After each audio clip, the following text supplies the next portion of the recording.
Friends, ये कहानी एक ऐसे इंसान की है जिसने अपने बुलंद हौसले और दृढ़ संकल्प के कारण असंभव काम को भी संभव कर दिखाया।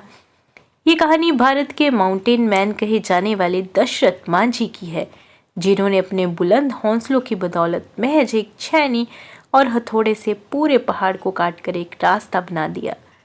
दशरथ मांझी एक ऐसा व्यक्तित्व है जिससे हमारे देश के करोड़ों युवाओं को प्रेरणा मिलती है। दशरथ मांझी जिस गांव में रहते थे, वहां से पास के कस्बे में जाने के लिए एक पूरे पहाड़ को पार करना पड़ता था और उस पहाड़ के पूरे चक्कर लगाने के बाद ही दूसरी तरफ पहुंचा जा सकता था।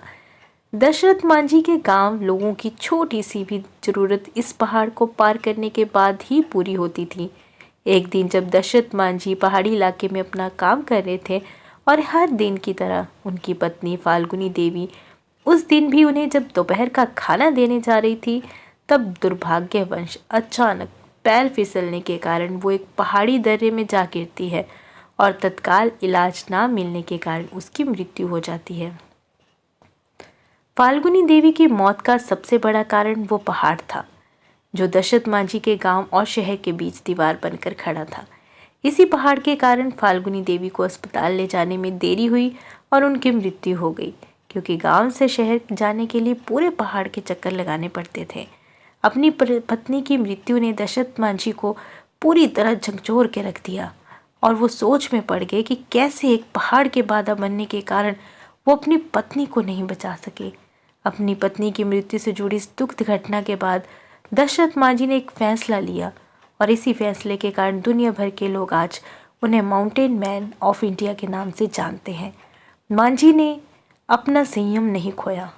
मांझी ने अपने बुलंद इरादों से ये फैसला लिया कि वो उस पहाड़ को ही काट डालेंगे जिसके रास्ता रोकने के कारण उनकी पत्नी की दर्दनाक मौत हो गई थी। इसके बाद अपने बुलंद हौसलों और इरादों का परिचय देते हुए दशरथ मांझी अपनी छोटी सी छेनी और हथौड़ी से उस विशालकाय पहाड़ को तोड़ने में लग गए।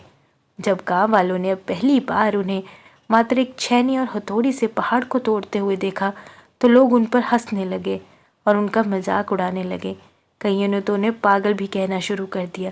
लोग कहते हैं कि ये अपनी बीवी की मौत के सदमे में पागल हो गया, जो इतनी छोटी सी छेनी और हथौड़ी से विशालकाय पहाड़ को तोड़ने में लगा है। इन सब के बावजूद दशरथ मांझी अपने काम में जुटे रहे। इसी तरह दिन बीतते चले गए, कई महीने गुजर गए, कई मौसम आए और चले गए। अब तो साल भी बीतने लगे थे कि क्या गर्मी, क्या बरसात, क्या ठंड, इन सब की परवाह ना करते हुए दशरथ मांझी सिर्फ अपने लक्ष्य को हासिल करने के लिए कठिन परिश्रम करते रहे। उनका बस एक ही लक्ष्य था कि उस पहाड़ को काट कर रास्ता बना देना, ताकि जो उनके साथ हुआ वो किसी और गांव सदस्य के साथ ना हो। अपने दृढ़ संकल्प और बुलंद इरादों का परिचय देते हुए लगातार 22 साल की कठिन परिश्रम और मेहनत के बाद पहाड़ में 360 फुट लंबा, 25 फीट गहरा और 30 फीट चौड़ा रास्ता दशरथ मांझी रोड बनाने में कामयाब हुए।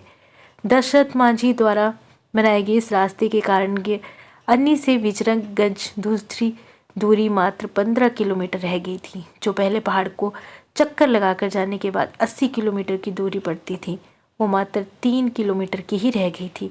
दशरथ मांझी के इस फैसले के पहले तो मजाक उड़ाया गया, पर उनके इस प्रयास ने जालौर के लोगों के जीवन को सरल बना दिया। दशरथ मांझी का जीवन उन लाखों छात्रों के लिए मिसाल है जो आज के इस कठिन दौर में सरकारी नौकरी की चेष्टा करते हैं। जिस प्रकार दशरथ मांझी को पहाड़ काटने में 22 साल लग गए, फिर भी उन्होंने कभी हार नहीं मानी और बिना निराश से वो अपने लक्ष्य को पाने के लिए दृढ़ संकल्प के साथ कड़ी मेहनत के अंत में सफलता प्राप्त की उन्होंने। ठीक उसी प्रकार युवा कभी हार ना माने और निराश ना हो सकता है समय लग जाए, लेकिन सफलता तो ज़रूर मिलेगी और जिस दिन मिलेगी वो बहुत ही शानदार पल होगा।